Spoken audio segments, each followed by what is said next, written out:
Hey guys, welcome to the clubhouse.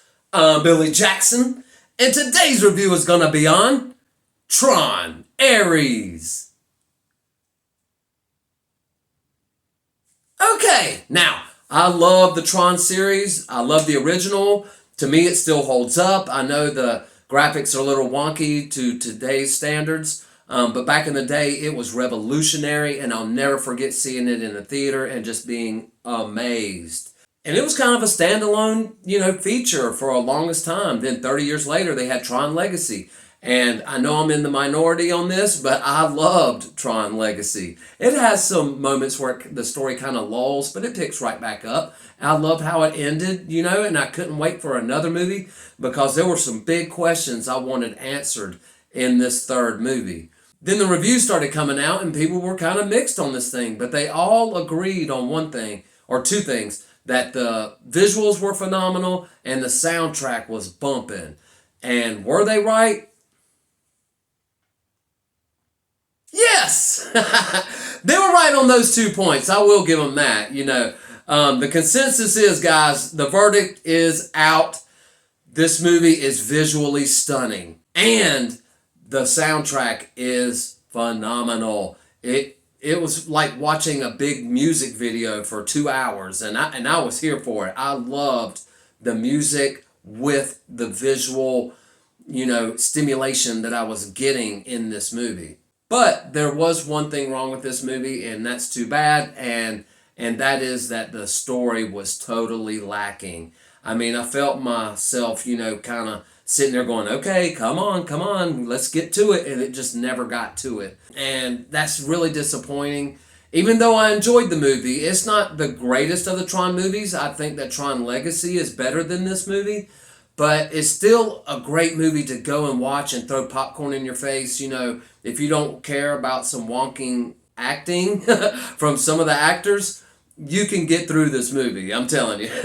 I think it's definitely worth going to the theater to see. Don't expect a lot of questions to be answered because you don't get them. And that was disappointing for me.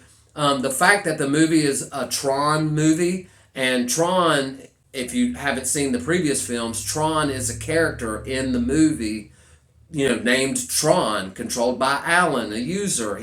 Tron is a program. He's the hero of the first film, and they kind of, made him a villain with a redeeming, arc in the second one. So I was waiting to see what they were going to do with him in this movie, and they did nothing with him in this movie. I mean, I'm sorry if that's a spoiler, but I thought Tron was going to be in this movie because it's called Tron, and he wasn't. So that really had me upset when I was walking out.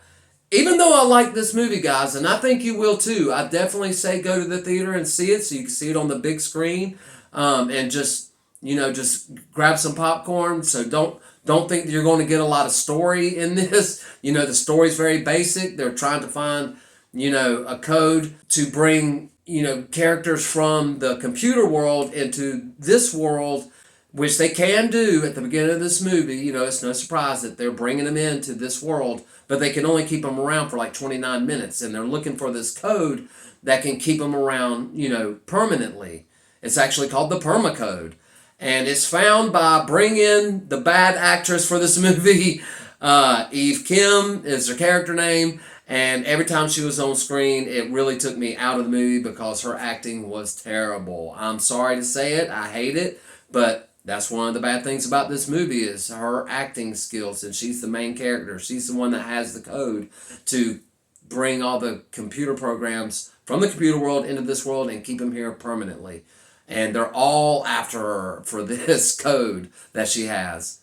And I will say, stay, for the end credit scene, because the end credit scene is one of my favorite parts of this movie. I loved how it ended. I hope, people go to see this so they can make some money so they can validate making another movie so my questions can get answered in that one because they weren't answered in this one. But I had a lot of fun. My favorite part of the movie is this boat scene and the music that went with it. Just the feeling that I got really pumped me up. That was my favorite scene in the whole movie. I love the soundtrack, just like, Daft Punk did the soundtrack for Tron Legacy, and Nine Inch Nails did the soundtrack for this one. And of course, I plucked some music from the soundtrack and added it to my run list so I could run today and listen to it. And it was bumping. I loved the soundtrack for this movie. And I think you will too.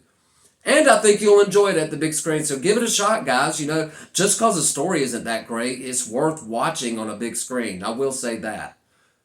But it's not all about what I think. What do you think? Have you seen Tron Ares? Do you plan on watching it? Let me know in the comments below. Remember to like my videos and subscribe to my channel. And as always, make yourself happy every day. And the only way to do that is to remember the only thing stopping you is you stopping. Bam!